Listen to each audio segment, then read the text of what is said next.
दोस्तों, जब बड़े बड़ों को सामने आना पड़े तो समझ जाइए कि झमेला, झंझट और सवाल बहुत बड़े खड़े हो गए हैं। राहुल गांधी ने दिल्ली में विस्फोटक प्रेस कॉन्फ्रेंस की तो पूरी की पूरी बीजेपी हिल गई। हालत ये हो गई कि राहुल गांधी की प्रेस कॉन्फ्रेंस खत्म होने से उसके तुरंत बाद चुनाव आयोग का लिखित जवाब आ गया, रटा रटाया जवाब। उसके बाद बीजेपी ने तुरंत प्रेस कॉन्फ्रेंस कर दी और उसके बाद अमित शाह भी सामने आ गए। दोस्तों, केंद्रीय मंत्री अमित शाह ने राहुल गांधी को जबरदस्त तरीके से जवाब देने की कोशिश की, लेकिन जो जवाब उन्होंने दिया उससे खुद वो वही सवालों के घेरे में आ गए। सबसे ज्यादा सवाल तो ऐसा लगता है वो खुद ही से पूछ रहे थे। दोस्तों, राहुल गांधी ने आज दूसरी प्रेस कॉन्फ्रेंस की चुनाव आयोग के खिलाफ। इससे पहले जो पहली प्रेस कॉन्फ्रेंस हुई थी उसके बाद उन्होंने बिहार में वोटर अधिकार यात्रा निकाली थी।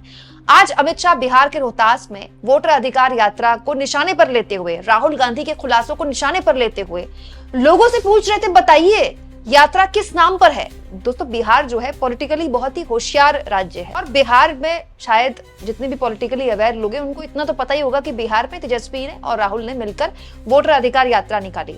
लेकिन राहुल गांधी की इस यात्रा में उमड़ी भीड़ क्या इस लेवल पर अमित शाह को परेशान कर रही है कि उन्होंने इस यात्रा का नाम ही बदल दिया। सुनिए, राहुल गांधी को निशाने पर लेते हुए अमित शाह ने जो बात बोली, कैसे खुद उससे वो निशाने पर आ गए। हर बार झूठा नैरेटिव फैलाते।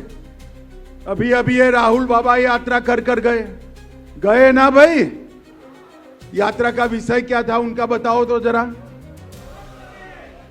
अरे यार, वोट चोरी नहीं था, मैं बाद में बताता हूं क्या था। मित्रों, यात्रा का विषय बिहार में अच्छी शिक्षा लाना नहीं था। यात्रा का विषय रोजगारी नहीं था। यात्रा का विषय बिहार में 24 घंटा बिजली नहीं था। यात्रा का विषय हर गांव, हर टोले में रोड पहुंचाना नहीं था। यात्रा का विषय था जो बांग्लादेश से घुसपैठिए आए हैं उनको बचाने का विषय था।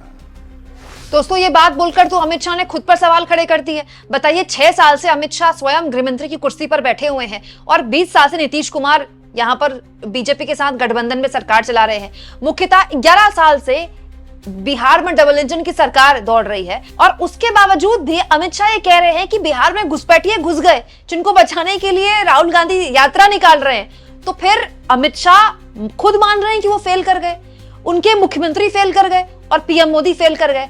आगे दोस्तों अमित शाह जनता से पूछते हैं, बताइए आप में से कोई है जिसका वोट कटा। सुनिए, यहां इतने सारे लोग हैं, आप किसी का वोट कटा है क्या?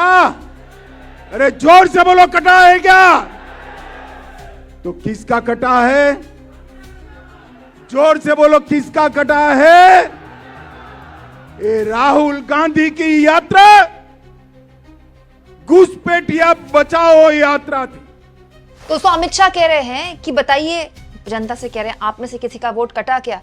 अरे जनता क्या बताएगी, खुद चुनाव आयोग बता रहा है 65 लाख लोगों के वोट काट दिए। उनमें से बहुत से ऐसे लोग सामने आए हैं, मीडिया में, सुप्रीम कोर्ट तक खड़े हो गए लोग जिन्होंने कहा हम जिंदा है, हमें मृत घोषित कर दिया। वो 65 लाख तो आंकड़ा चुनाव आयोग नहीं दिया है ना। दूसरा, अगर अमित शाह ये कह रहे हैं कि राहुल गांधी की यात्रा घुसपैठियों को बचाने की यात्रा थी, वोटर अधिकार यात्रा नहीं थी, तो चुनाव आयोग ने अब तक कितने लोगों की जानकारी दी है कि इतने नेपाली, इतने म्यांमार के और इतने बांग्लादेशी पकड़े गए इस लिस्ट में?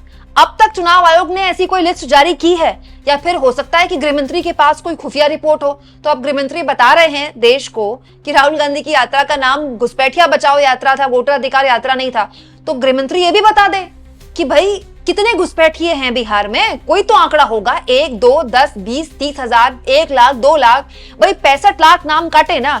तो अमित शाह अगर ये कह रहे हैं कि 65 लाख जो नाम कटे, तो कहने का कहा उन्होंने नहीं, उनके कहने का अगर ये मतलब है कि जिन लोगों के नाम कटे वो घुसपैठिए थे, तो क्या 65 के 65 लाख घुसपैठिए थे?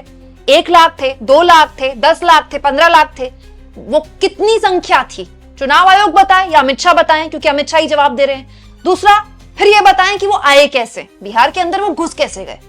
आगे देखिए अमित शाह लालू यादव और राहुल गांधी से क्या सवाल पूछते हैं। और मैं इस मंच से राहुल गांधी और लालू जी को पूछने आया हूं, बिहार की जनता आपको पूछ रही है, घुसपैठियों को वोट का अधिकार होना चाहिए क्या? जोर से बोलो, होना चाहिए। घुसपैठियों को मुफ्त राशन मिलना चाहिए। घुसपैठियों को नौकरी यहां पर मिलनी चाहिए। घुसपैठियों को घर मिलना चाहिए। घुसपैठियों को 5 लाख तक का इलाज मिलना चाहिए। कौन देना चाहता है? जोर से बोलो, कौन देना चाहता है? और जोर से बोलो, कौन देना चाहता है? हमारे युवाओं की जगह वोट बैंक के घुसपैठियों को नौकरी देने का काम ये राहुल बाबा एंड कंपनी कर रहे हैं। दोस्तों, बिहार के लोग राजनीतिक तौर पर इतने सक्षम है ना कि वहां 4वीं और 5वीं का बच्चा भी खड़े होकर जब गिल्ली डंडा खेलता है तो साथ में पॉलिटिक्स की बात करता है। दोस्तों, बिहार के लोगों के आगे अगर आप ये बोलिएगा ना कि घुसपैठियों के खिलाफ अभियान चलाया जा रहा है, घुसपैठियों को बाहर किया जाएगा, तो वो हंसेंगे आप पे, क्योंकि बिहार का आदमी ये पूछेगा कहाँ है घुसपैठिए। भाई, पिछले 11 सालों में ये सरकार बताए कि उसने कितने घुसपैठियों को उनके देश वापस भेजा। बांग्लादेश से अगर घुसपैठी आए, कितने आए, कितनों को वापस भेजा। ये मतलब बड़ी अजीबोगरीब स्थिति है कि अमित शाह ये बात बोल रहे हैं। सोचिए, जिन पर जिम्मेदारी है घुसपैठियों को देश से बाहर निकालने की, वो राहुल गांधी से जवाब मांग रहे हैं। तो बड़ा सवाल यह है दोस्तों कि क्या इसी रणनीति के तहत राहुल गांधी के सवालों के जवाब दिए जाएंगे? वोटर अधिकार यात्रा को काउंटर करने के लिए ये प्लान बनाया है बीजेपी ने, तो फिर ये प्लान तो दोस्तों पहले ही फुस्सी बम बन चुका, क्योंकि घुसपैठिए का मुद्दा तो खुद मोदी ने पूरे चुनाव में घूम घूम के इसको प्रचारित किया था। उससे 240 आए थे बीजेपी को। या तो बीजेपी को ये लगता है कि 240 भी उसको इस मुद्दा को उठाने की वजह से आए हैं। इस मुद्दे में क्या इतना कैलिबर है? दोस्तों, जो घुसपैठिए का मुद्दा है, असम में समझ में आता है, असम की सीमा लगती है, असम में अगर ये मामला उठता है तो। चलिए, एक चीज मुझे और अच्छी लगी, अमित शाह ने कम से कम अपनी बात में एम्प्लॉयमेंट की बात की, शिक्षा की बात की, अच्छी एजुकेशन की बात की, बिजली की बात की, रोजगार की बात की। आजकल बीजेपी के नेता लोग रोजगार की बात करने लगे, मुझे अच्छा लगा है। मोदी अभी पूर्णिया आए थे तो उन्होंने पूर्णिया के लोगों से वादा किया था कि अगर एनडीए सरकार आ गई तो 5 साल में 1 करोड़ नौकरियां आएंगी। 1 करोड़ नौकरियां तो बिहार में है ही नहीं। कुछ सरकारी नौकरियां हैं जिनके पद खाली पड़े हैं, उन सबको जोड़ देंगे तो भी 1 करोड़ नहीं बनेंगे। 1 करोड़ नौकरियां मतलब आपको रोजगार के अवसर पैदा करने पड़ेंगे, तो ही 1 करोड़ नौकरियां आ सकती हैं। तो 1 करोड़ नौकरियां जब दे सकती है एनडीए सरकार, तो अब तक क्या झक मार रही थी? 20 साल से एनडीए सरकार चल रही है बिहार में। इसमें बहुताया वक्त बीजेपी और नीतीश कुमार ने अपने जुगलबंदी के साथ चलाया है। तो क्या मोदी जी वेट कर रहे थे कि 1 साल 2025 आएगा जिसमें एक चुनाव होगा, जिसमें बिहार में जाकर, मैं पूर्णिया में जाकर बोलूंगा कि अब अगर आपने अगले 5 साल हमें मौका दिया तो हम तब आपको 1 करोड़ नौकरियां देंगे। और आज अमित शाह भी नौकरियों की बात कर रहे हैं। दोस्तों, ये एक्चुअली में बीजेपी की खींच बताता है कि वोटर अधिकार यात्रा के जरिए वोट चोरी और एसआईआर का मुद्दा एक बड़ा मुद्दा बन गया है। आप देखिए, आज पूरा सोशल मीडिया इसी बात पर भरा हुआ है कि राहुल गांधी संविधान के लिए खतरा बन गए हैं। राहुल गांधी जो है एक हमारा जो सिस्टम है उसके खिलाफ खड़े हो रहे हैं। राहुल गांधी अनार्की पैदा करना चाहते हैं। राहुल गांधी विदेशी ताकतों के साथ खेल रहे हैं। राहुल गांधी चाहते हैं कि जो एक चुनावी सिस्टम है उस पर विश्वसनीयता का दाग लग जाए, जिसके जरिए लोगों का विश्वास उठ जाए। राहुल गांधी देश विरोधी गतिविधियों में लगे हैं। इस तरह के सवाल उठने शुरू हो गए, सोशल मीडिया में अलग तरीके से उठाए जा रहे हैं। और दोस्तों, अमित शाह इस तरह से उठा रहे हैं इस मामले को। लेकिन इन दोनों मामलों का कोई और छोर ही नहीं है। अब आप सोचिए दोस्तों, बिहार में एक दलित, एक पिछड़ी जाति का, आर्थिक तौर पर पिछड़ा हुआ, जो बेचारा मनरेगा से या मुफ्त राशन की वजह से जिसके घर में चूल्हा जलता है, उसका वोट कट दिया गया होगा। ऐसा तो है नहीं, बहुत से लोगों का वोट कटा जिनमें बहुताया गरीब हैं। जब उनको अमित शाह की बात सुननी पड़ेगी, उनको कितना बुरा लगेगा।